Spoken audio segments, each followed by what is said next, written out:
Hello hi नमस्कार जय जगन्नाथ। आज हूँ पवित्र तुलसी क्षेत्र केन्द्रापड़ा बलदेवजीर बाहुड़ा यात्रा।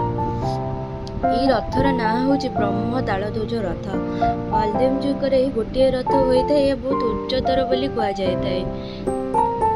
ये हूँ मोर छोट भाई।